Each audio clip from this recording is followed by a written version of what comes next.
Hello everyone.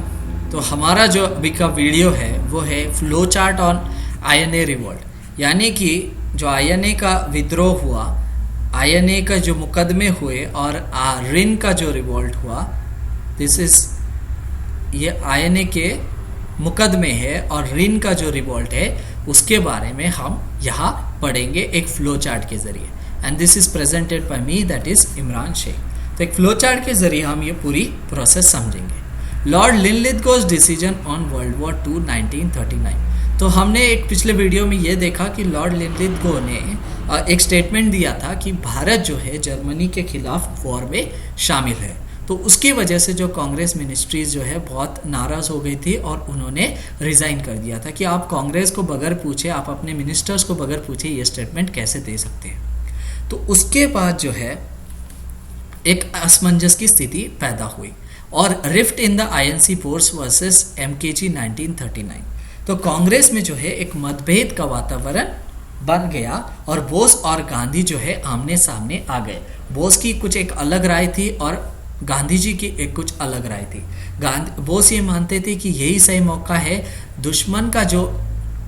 दुश्मन जब विकट परिस्थिति में होता है तभी हमने उसका फ़ायदा उठाते हुए अपना काम निकाल लेना चाहिए। यह बोस की सोच थी और गांधी जी की यह सोच थी कि दुश्मनों को हर संभव मौका दिया जाए और हम जो है अंग्रेज़ों की इस विश्व युद्ध में मदद करेंगे ताकि वो हमें बदले में आज़ादी अपने आप दे देंगे नैतिक तौर पर। लेकिन ये दोनों भी एकदम एक्सट्रीम सिचुएशंस थे। Bose leaves India, Gandhi and INC continue the non violent struggle 1940। तो जो है बोस ने भारत को छोड़ दिया और गांधी और कांग्रेस जो है इन्होंने अहिंसक आंदोलन को चालू रखा। उसके बाद आता है क्रिप्स मिशन आईएनसी रिजेक्शन मार्च 1942 और उसके बाद जो है स्टैनफोर्ड क्रिप्स का अभियान भारत आया और कांग्रेस ने जो है इसे रिजेक्ट कर दिया। मार्च 1942 के अंदर ये आया था। क्रिप्स मिशन के ऊपर एक पूरा वीडियो हमने डिटेल में देखा है। Quit India movement at Mumbai, और इसके बाद जो है भारत छोड़ो आंदोलन को लॉन्च किया गया और गांधी जी ने एक भाषण यहाँ दिया था 8 अगस्त 1942 के अंदर कि अब करो या मरो की स्थिति है, यानी कि डू और डाई, हमें पूर्ण स्वतंत्र चाहिए और उसके अलावा कुछ भी नहीं चलेगा। और उसके बाद जो है तुरंत सारे आईएनसी लीडर्स को उठाकर जेल डाल दिया गया। Fall of Singapore, Japan victorious, Indian POWs INA formed 8 to 15 Feb 1942। और जापान ने जो है सिंगापुर पर कब्जा कर लिया, सिंगापुर को जीत लिया और 40,000 से ज़्यादा POWs, 40,000 प्लस POWs, लगभग कई सारे अलग अलग सोर्सेस में डिफरेंट नंबर आपको मिल सकता है। कई 50,000 कहा गया है, कई 55,000 कहा गया है, लेकिन 40,000 प्लस आप यहाँ कह सकते हैं भारत के युद्धबंदी यानी कि प्रिजनर्स ऑफ वॉर यहाँ जापानियों के हाथ में लगे। Battle of Imphal, Japan plus INA versus allied forces 8-3 1944 to 3-7 1942। और इसके बाद जो है नेताजी जर्मनी थे, जर्मनी से नेताजी सिंगापुर पहुंचे और आईएनए की कमान संभाली और फिर जो है आईएनए को तैयार किया गया और फिर जो है बैटल ऑफ इम्फाल हुआ। जापान और आईएनए ने अलाइड फोर्सेस पे हमला कर दिया। ये 1944 के दौरान हुआ।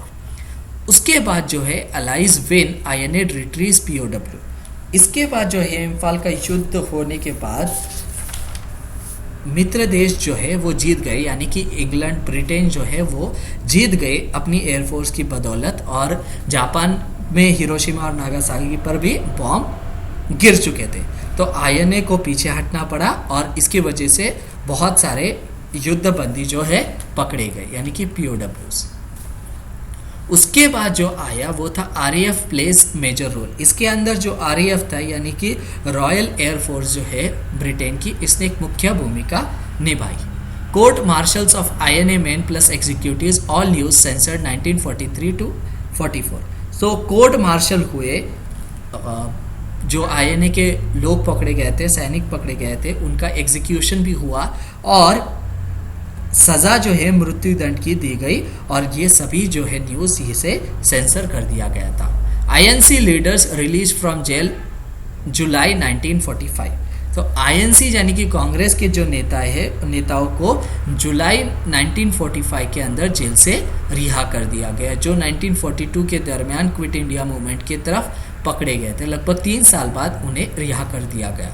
Nehru demand leniency for INA man August 1945। जैसे ही वो जेल से छूटे, नेहरू ने जो है आईएनए के सैनिकों के प्रति नरमी की मांग रख डाली ब्रिटिशों के सामने। Red fort trials of INA man, 3 top officials Gurbaksh Singh Dhillon, Prem Sahgal, Shah Nawaz Khan, 5/11/1945 to May 1946। जो आईएनए के अधिकारी थे उनका जो है लाल किले पर मुकदमे चलाए गए, और इसके अंदर जो सबसे 3 मुख्य जो ऑफिसर्स थे वो गुरबख्श सिंह ढिल्लों जो एक सिख थे, प्रेम सहगल जो एक हिंदू थे, और शाह नवाज खान जो एक मुस्लिम थे।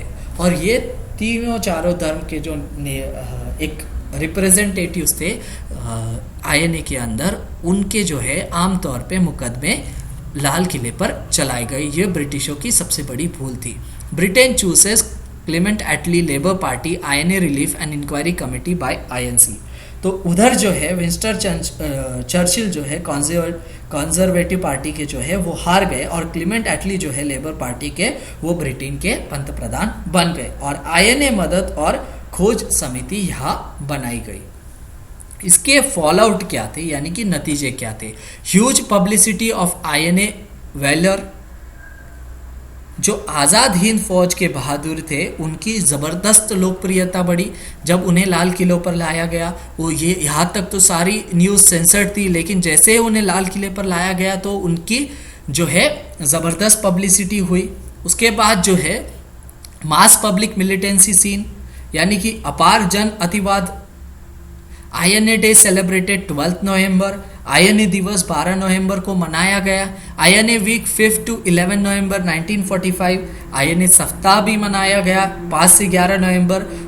उसके बाद लार्ज स्केल मीटिंग्स हुई, यानी कि लार्ज स्केल बड़े स्तर पर सभाएं हुई। सपोर्ट फ्रॉम ऑल सेक्शंस, और सभी वर्गों से इन्हें सपोर्ट मिला। INC plus ML comes together for the last time. INC arranges for defense of INA men in trial. तो यहाँ जो है बहुत सारे पैम्फलेट्स बांटे गए, और पैम्फलेट्स का नाम था पैट्रियट्स नॉट ट्रेटर्स। तो ऐसे जो है पैम्फलेट्स बहुत सारे बांटे गए, यानी कि देशभक्त गद्दार नहीं। आईएनए के जो मेन थे वो देशभक्त थे, गद्दार नहीं। और कांग्रेस और मुस्लिम जो है अंतिम बार एक साथ आई, और कांग्रेस ने जो है आईएनए के बचाव के पक्ष के लिए जो है वकील का बंदोबस्त भी किया। 1945 INA memorial at Singapore destroyed by lord Mountbatten, rebuild by NITBS in 1995। जो आईएनए ने स्मारक बनाया था सिंगापुर के अंदर, वो लॉर्ड माउंटबैटन ने बम से उसे उड़ा दिया, और वो बाद में जो है नेशनल हेरिटेज बोर्ड सिंगापुर का जो है उन्होंने 1995 में इसे वापस रिबिल्ड किया। RAF man in India revolt over slow demobilisation, January 1946। तो ब्रिटिश सेना में जो लोग थे उन्होंने विद्रोह कर दिया। ये ब्रिटिशर्स ही थे। तो युद्ध होने के बाद भी उनका बहुत स्लो जो है मोबिलाइजेशन हो रहा था, तो वो वापस जाना चाहते थे, और बेस कैंप वापस अपने बेस कैंप में भेजना, यानी कि वो वापस अपने देश में जाना चाहते थे, और ये बहुत धीरे धीरे प्रोसेस हो रहा था, इसीलिए उसके खिलाफ जो है विद्रोह हुआ। RIN revolts on HMIS Talwar, total strike by sailors 8 to 1946। जो शाही भारतीय सेना है उसमें विद्रोह हुआ और नाविकों द्वारा ये पूरी हड़ताल हुई। ये 1946 की घटना है। उसके बाद जो है RAIF's 1000 men also joined in Bombay 8 to 1946। तो RAF यानी कि रॉयल इंडियन एयरफोर्स के जो 1000 लोग थे, यानी कि जो ब्रिटिशर्स थे, वो भी इस स्ट्राइक में शामिल हुए। HMIS हिंदुस्तान स्ट्राइक्स 9 to 1946, यहाँ भी स्ट्राइक हुई। उसके बाद RIN revolt spread from Karachi to Calcutta, Karachi से लेकर कलकत्ता तक मार्च 1946 में ये रिवोल्ट फैल गया। Gandhi ji and AMIL criticise the strikers, also criticise AA Ali 8/3/1940, यानी कि 1946 के अंदर जो है Gandhi ji and AML, Gandhi ji and all India Muslim League criticise the strikers. तो विरोधियों को जो है उन्होंने क्रिटिसाइज किया and also criticised AA Ali, यानी कि अरुणा आसिफ अली के बारे में हम एक डिटेल में एक दूसरे और वीडियो में पढ़ने वाले हैं। तो ये हुआ 1946 को। उसके बाद जो है British internal point of no return 24 hour guarantee 25/3/1946, यानी कि राज कभी न लौटने वाले बिंदु पर आ चुका है। तो तब वॉइसरॉय जो थे उन्होंने PM को एक अपने चिट्ठी में ये लिखा कि हम एक पॉइंट ऑफ नो रिटर्न पर आ चुके हैं, कि अब राज यहाँ से कभी नहीं लौट सकता। यानी 24 आवर की गारंटी है कि अगले 24 घंटे के अंदर क्या हो सकता है, इसकी मैं गारंटी दे सकता हूँ, उससे ज़्यादा की गारंटी अब देना मुश्किल है। Government crushes revolt announces quick withdrawal 1946। तो गवर्नमेंट ने जो रिवोल्ट है उसे पूरी तरह कुचल दिया और उन्होंने विड्रॉल की अनाउंसमेंट कर दी कि भारत में से जो है ब्रिटिश अभी वापस जाने वाले हैं, इसकी घोषणा कर दी। एंड कॉन्स्टिट्यूशनल प्रोसेस स्टार्टेड, और संवैधानिक प्रक्रिया जो है शुरू हो गई, यानी कि एक कॉन्स्टिट्यूशनल बॉडी सेटअप कर दी गई और अब संविधान बनाने की शुरुआत हो गई। उसके बाद जो है नो रिन म्यूटिनी रीइंस्टेटेड, और आज़ादी पश्चात जो है ये काफ़ी चौंकाने वाली बात है कि रिन रिवोल्ट और INA में जो लोग थे उसमें से एक भी आदमी जो है भारतीय सेना में लिया नहीं गया आज़ादी के बाद। ये काफ़ी चौंकाने वाली बात है। तो ये एक पूरा फ्लो चार्ट था इवेंट्स जो INA के वक्त जो इवेंट्स हुए और रिन रिवोल्ट के वक्त जो इवेंट्स हुए, उसके ऊपर ये एक पूरा एक फ्लो चार्ट था। तो होप आपको ये वीडियो पसंद आया होगा। अगर आपको ये वीडियो पसंद आया है तो ये हमारा चैनल है सिंपल कंसेप्ट्स, इसे आप सब्सक्राइब करें। यहाँ नीचे आप सब्सक्राइब कर सकते हैं इसे, और आप कमेंट भी कर सकते हैं कि आपको ये वीडियो कैसा लगा, और कोई टॉपिक के ऊपर अगर आप चाहते हैं कि मैं वीडियो बनाऊँ वो भी आप नीचे कमेंट कर सकते हैं। इसे लाइक करें, शेयर करें और ज़्यादा से ज़्यादा सब्सक्राइब करें। Thank you for watching, have a nice day.